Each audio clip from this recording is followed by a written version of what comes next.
You're listening to Skeptoid. I'm Brian Dunning from Skeptoid.com. Listener feedback, a cacophony of conspiracies. Today we're going to open the Skeptoid mailbag, it's not really a bag, and answer some emails about conspiracies. Don't laugh off conspiracy theories, they're still one of the most prevalent examples of failed thought processes.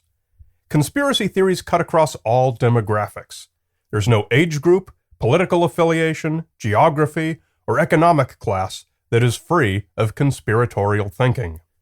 Even I continue to be surprised at how widespread it is. I can be out with a group of friends, and if the subject comes up, it's a virtual certainty that someone I'd never expect will launch into a conspiracy tirade. So with this in mind, I thought it would be a perfect time to spend an entire feedback episode answering the following email, sent in by Bruce from Sydney, Australia. Bruce writes, "Last week I was out at dinner with a group of people when my two cousins launched into a conspiracy rant that covered everything from Osama's death being staged to robots flying the planes that hit the Twin Towers. Incredibly, the audience at dinner was lapping up this nonsense. Because these campfire tales make such interesting table conversation, they end up being believed by the group. When I chime in mentioning such boring words as evidence and science, I literally get shut down in favor of far more exciting yarns of conspiracy.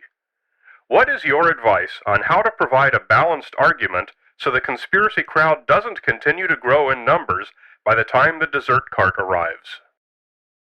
Now previously, in my earlier episode called How to Be a Skeptic and Still Have Friends, my basic advice is to say nothing. In cases where nothing is really at stake, which is most of the time, there's no need to start a fight with your friends. There's rarely an upside to that. But in this case, Bruce's friends are hearing about conspiracy theories for the first time.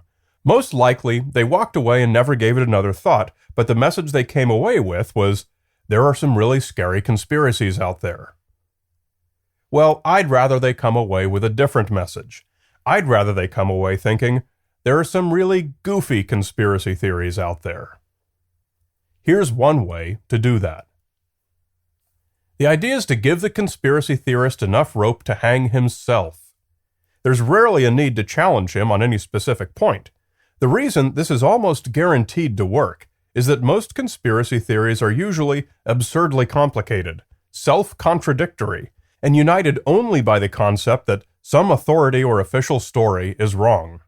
Bruce's cousins claimed the airliners were piloted by robots.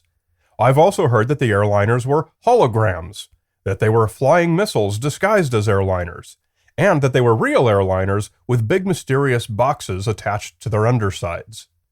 All four of these are contradictory, but in the mind of the conspiracy theorist, they're all more likely than the official story.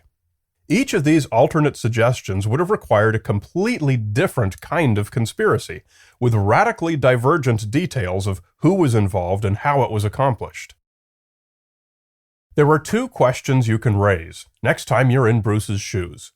Your goal is to show the other listeners present that they're being fed crackpot nonsense, so your basic strategy is to force the lack of coherence to the surface. Start by asking about one of the competing theories. "I've heard that the airliners were missiles and not real airliners. What do you think about that?" I promise you that the conspiracy theorists will be far more receptive to any alternate conspiracy than they will to the official story.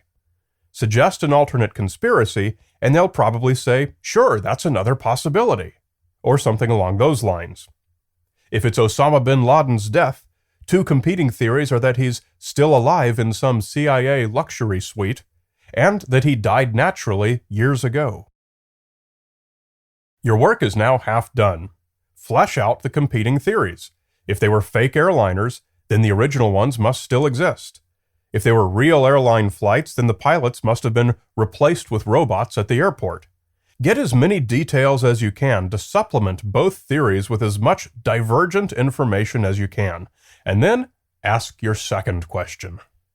Given the three possibilities, robot pilots of real airliners, fake airliners, and the official story, what convinced you that robot pilots was the true version? Now, my final guarantee to you is that you will then get to watch your conspiracy friend flounder, and whatever he says, the other people present are only going to hear that he has no idea what he's talking about. Chances are he'll happily grant that either is possible, and both fit the facts, despite all the ridiculously different real-world requirements that would have been needed to make either one happen. Watching him explain how two mutually exclusive conspiracies both fit the same set of facts is always entertaining. So let's take the remaining time to answer a couple of other emails, this time from listeners who do assert conspiracies. Alex from Miami wrote in about the episode on the Bohemian Club, a private club for rich old men trying to rediscover their frat house days.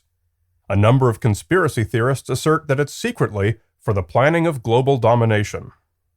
Your initial question was false. It's not if these guys actually plan nefarious things there. It's if there is any evidence that the powers that be actually go there and network, which they do. We can infer what that means. The club members are more likely to team up on projects in the future. These projects just happen to result in the increased power of the government and military-industrial complex. And maybe through other collaborations forged in the Bohemian Grove, the Ronald McDonald House charity will undertake some new project with the Corporation for Public Broadcasting. Notice that conspiracy theorists tend only to see malevolence and evil. Powerful people getting together. Therefore, something evil must be afoot. In the episode about the workings of the conspiratorial mind, we discussed some of the evolutionary psychology theory behind why the brain is always on the lookout for threats. I want to carefully point out the way Alex concluded his note. You are really good on exposing bad products, but really weak on politics. I've combed carefully through the Bohemian Grove episode and can't find anything that could reasonably be construed as political content. My guess is that Alex, upon finding himself in disagreement with me over whether the Bohemian Grove is a breeding ground for evil, allowed his brain to push him a step further and decide that I'm politically opposed to him as well, which is my reading between the lines of his charge that I'm weak on politics. The conspiratorial mindset is very much an us versus them mentality. Everything is black or white, good or evil. We see this as well with Bruce's cousins and the idea that they'll be receptive to various different conspiracy theories. Only the government's official story is black, while all of those who dispute it in any way are white. This is why it's possible to be equally supportive of the idea that Osama bin Laden is still alive and that he died naturally years ago, even though they're fundamentally at odds. They're both good guy theories united by their dismissal of the bad guy official story. The next email illustrates the way that conspiracy theories often evolve as evidence strengthens against them. This is one from Anthony in Newcastle. This was written prior to the 2012 apocalypse prediction, and as the date got closer and closer, no impending threat appeared, and predictions started blurring out. Anthony wrote, With all the recent actions of 2011, I am beginning to consider the possibility of a change in the world's government setup as major leaders die and recessions hit many countries. But if it is true, it will certainly not happen in 2012. I'd say between 2016 and 2036, meaning that all this New World Order speak will be dubbed as untrue after nothing happens in 2012, meaning that no one will see it coming or will have a way to fight back. The predictions softened from one of global destruction to vague changes in world government. Major leaders die and recessions hit countries all the time. Always have, always will. No conspiracy or apocalypse is needed to explain such events. Additionally, note the pushing back of the date from 2012 to between 2016 and 2036. It's a pretty safe bet that something bad will happen in that 20-year time frame, and it's an equally safe bet that some who predicted global apocalypse in 2012 will consequently claim their prediction came true. All that's necessary to breed these conspiracy theory effects is for some authority figure, such as NASA, to state that nothing extraordinary is expected to happen in December 2012. That becomes the evil black hat theory, and anything no matter how divergent, becomes united under the umbrella of good white hat theories. This raises an obvious question. Isn't it good to simply doubt all authority? I submit that the answer is no, which will obviously delight my detractors who consider me an Illuminati shill. Rather, I direct your attention back to the 1970s and the popular slogan, "Question authority." Keep your mind open to the possibility that everything is subject to correction. But the default position of authority is always corrupt and untruthful is just as fallacious as authority is always incorrupt and pure. No random authority, or any other party, is any more or less likely to be right or wrong than you or I.